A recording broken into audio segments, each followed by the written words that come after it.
कल सूर्य कुमार यादव ने साबित किया कि जिम्मेदारी के साथ भी आप अपनी टीम के लिए बेहतर परफॉर्मेंस दे सकते हैं, क्योंकि 49 गेंदों पर उन्होंने 84 रन बनाए हैं। हाँ जी, पहले तो जो स्कोर कार्ड नजर आ रहा है उसमें तो ऐसे ही लग रहा है भारत के खिलाफ ही खेल रहा था। तो तीनों चारों जो है यूएसए की भी, वो भी भारत के ही हैं। लेकिन सूर्य कुमार यादव देखें, वो इसीलिए टीम के अंदर हैं, इसलिए वो कप्तान है कि वो मैच पे इम्पैक्ट छोड़ सकते हैं। लेट्स नॉट फॉरगेट, पिछले वर्ल्ड कप में यूएसए ने पाकिस्तान को शिकस्त दी थी, तो कहीं ना कहीं पाकिस्तानी प्लेयर्स के दिमाग में ये भी चल रहा होगा that we lost against this team. नमस्कार दोस्तों, स्वागत है आप सभी का। तो दोस्तों, आज की पाकिस्तानी मीडिया काफ़ी इंटरेस्टिंग है, और क्योंकि अभी T20 का वर्ल्ड कप चल रहा है, और जैसा कि आप जानते हैं कि भारत ने अपना पहला मैच यूएसए के साथ खेला, जिसके अंदर यूएसए ने काफ़ी अच्छी परफॉर्मेंस की। इनफैक्ट एक टाइम तो ये लग रहा था जब भारत के लगभग 76 रन के आसपास 6 विकेट आउट हो चुके थे तो कहीं भारत फंस न जाए, लेकिन फिर कप्तान सूर्या ने जो विस्फोटक बल्लेबाजी की, उसके बदौलत भारत यूएसए से मैच आसानी से जीत गया। लेकिन इस समय क्योंकि अगला मैच पाकिस्तान का यूएसए के साथ ही है, और यूएसए के परफॉर्मेंस को देख करके पाकिस्तानी जो बात कर रहे हैं वो काफ़ी इंटरेस्टिंग है। तो आइए इस वीडियो को देखते हैं।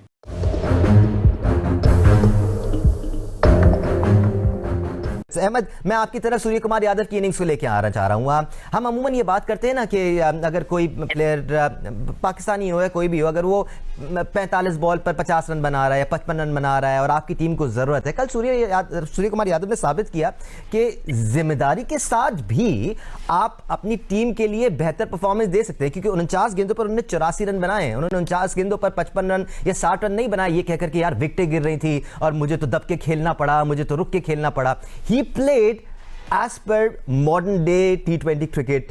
हाँ जी, पहले तो जो स्कोर कार्ड नजर आ रहा है उसमें तो ऐसे ही लग रहा है भारत के खिलाफ ही खेल रहा था। तो तीनों चारों जो है यूएसए की भी, वो भी भारत के ही हैं।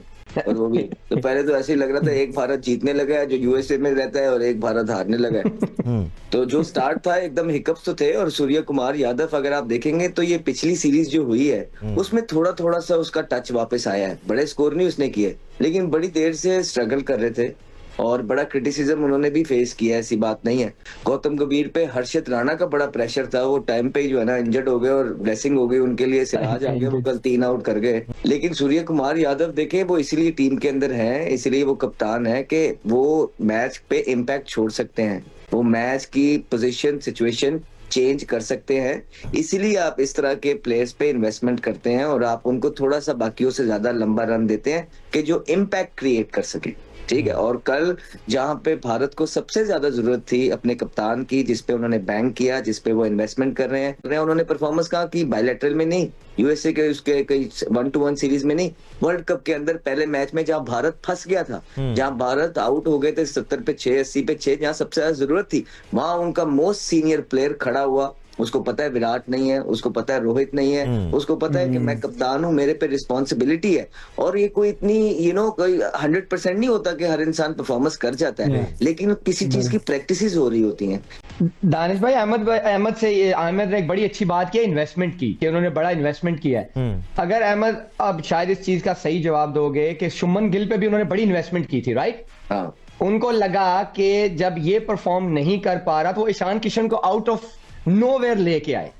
तो इट मींस कि वो टीम को आगे रखते हैं, अपनी इन्वेस्टमेंट को नहीं देखते कि हमने इस पे इन्वेस्ट किया हुआ है। ये जब लगा कि यार टीम की बेहतरी के लिए क्या लगता है, तो वो देख ले आप ईशान किशन को लेके आगे, और उन्होंने डायरेक्ट उनको ओपन भी करवाया। तो दानिश, वो प्लेयर जिन इन्वेस्टमेंट पे रखे हुए हैं उन्होंने, जो इम्पैक्ट छोड़ सकते हैं, जो मैच का पासा बदलने की सलाहियत रखते हैं, उन पे नहीं तो बड़ी कोशिश, सही कह रहे हैं, शुभमन गिल की हुई। तो इसी वजह से कप्तान की जो इनिंग है वो बड़ी वैल्यूएबल है, क्योंकि कप्तान का फॉर्म के अंदर होना इवेंट के अंदर बहुत जरूरी है। लेट्स नॉट फॉरगेट, पिछले वर्ल्ड कप में यूएसए ने पाकिस्तान को शिकस्त दी थी, तो कहीं ना कहीं पाकिस्तानी प्लेयर्स के दिमाग में ये भी चल रहा होगा that we lost against this team. अगर हम बॉलिंग डिपार्टमेंट की बात करें, आमिर आपकी तरफ आऊँगा, फिर सिकू भाई आपकी तरफ आऊँगा। यूएसए की बॉलिंग की जो हम जिक्र कर रहे हैं, आमिर आपको लगता है कि इंडियन कंडीशंस में मूवमेंट मिल रहा था उनको क्या? जब ये श्रीलंका आएंगे, पाकिस्तान को अपर हैंड तो होगा कि पाकिस्तान श्रीलंका में खेल रहा है, would it be a little trickier for them to adapt to new conditions, और इसका फायदा पाकिस्तान को जरूर मिलेगा? आई डोंट थिंक सो, मुझे नहीं लगता, क्योंकि मैं बिलीव करता हूँ कि जब आईसीसी का इवेंट होता है तो मोस्ट लाइकली जो विकेट्स होती है, मैंने रात को भी एक बात की थी कि ये कोई होम सीरीज नहीं हो रही कि एक टीम जो है अपनी होम कंडीशन का एडवांटेज लेगी। आईसीसी फेयर विकेट बनाएगा, दोनों टीमों के लिए एक जैसा ही होगा। अगर यूएसए के बॉलर्स को स्विंग मिल रही होगी तो डेफिनेटली हमारे बॉलर्स को भी मिलेगी।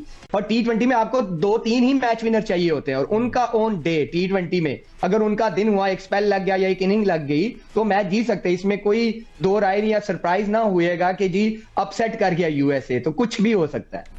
अभी से डराना शुरू कर दिया है आमिर आपने हमें, बट डरा नहीं रहा, ये फैक्ट बता रहा हूँ। ये चीज़ एटलीस्ट बेहतर करनी पड़ेगी, क्योंकि एक तरफ हम बात करते हैं कि हम बहुत डीप बैटिंग लाइनअप इसलिए खिला रहे हैं ताकि तमाम प्लेयर्स ऑल आउट जा सकें।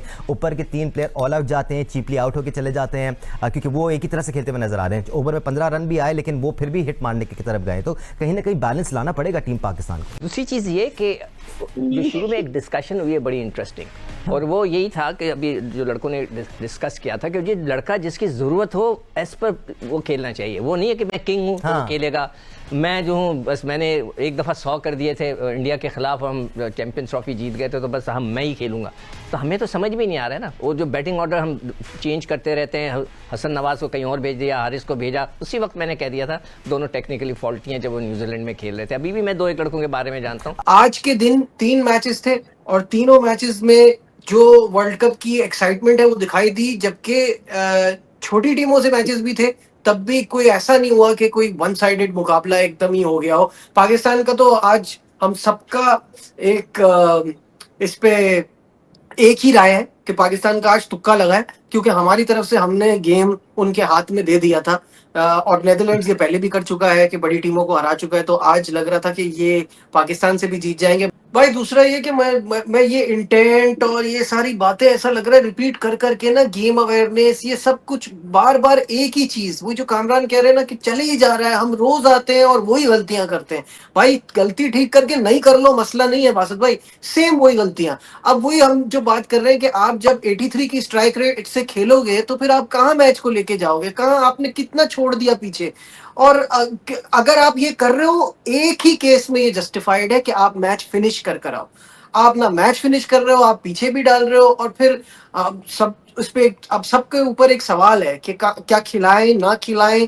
अल्लाह उनका भी है, सब ये अल्लाह देख रहा है कितनी देर करते हैं। अल्लाह ने रस्सी खींची है ना, फिर कितनी ढील छोड़ सकता है, ये मसला है। लेकिन आप देखें कि अब इंडिया टीम भी है ना, कितने अरसे बाद हमने देखा किसी छोटी टीम से ऐसे फंसी है। कभी देखा आपने पिछले 5-6 सालों में कोई ऐसी छोटी टीम और बड़ी टीम के खिलाफ नहीं फंसते, लेकिन निकल कैसे गए? मुझे एक बात बताएं। कामी उन्होंने असिस्ट करा ना कि पिच ऐसी है, देखो। लेकिन एक जुमला कहूंगा, उसके बाद आप लोग बात करना। इंडिया वाले गिल को और जसवाल को कभी भी ड्रॉप नहीं करते अगर वो ये सोचते यार ये हमारे पसंदीदा प्लेयर है। वो मुल्क का सोचते हैं, वो मुल्क का सोचते हैं, बिल्कुल वो मुल्क का सोचते हैं, मुल्क की प्रायोरिटी है उनकी।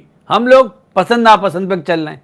तो दोस्तों, जैसा कि आपने देखा और सुना, लेकिन पाकिस्तानी मीडिया की लगातार वीडियोस और उनकी बातें अगर आपने सुना होगा तो यह अंदाज़ा आपने लगा ही लिया होगा कि ये जो पाकिस्तानी हैं बातें तो बहुत बड़ी बड़ी करते हैं, और जहाँ पे भारत की बात आती है सामने तो ऑब्वियसली जो पाकिस्तानियों के अंदर एक इन्फीरियॉरिटी कॉम्प्लेक्स है, जिसमें आकर के वो हर चीज़ में भारत से अपना मुकाबला करने लगते हैं। और यह पाकिस्तानियों की इन्फीरियॉरिटी कॉम्प्लेक्स इस हद तक बढ़ चुकी है पिछले 70-75 सालों में कि पाकिस्तानी भारत की मजबूती, भारत की प्रॉस्पेरिटी और ख़ास तौर से क्रिकेट की बात करें तो क्रिकेट में जो भारतीयों का डोमिनेशन है, न सिर्फ परफॉर्मेंस से बल्कि इकॉनमी वाइज भी, जिससे पाकिस्तानी काफ़ी जले भुने रहते हैं। और यही वजह कि इस समय पाकिस्तान ने जो बॉयकॉट करने का फैसला किया था कि हमें किसी तरह से भारत को नीचा दिखाना है, चाहे उसके लिए पाकिस्तान क्रिकेट का नुकसान ही क्यों न हो जाए।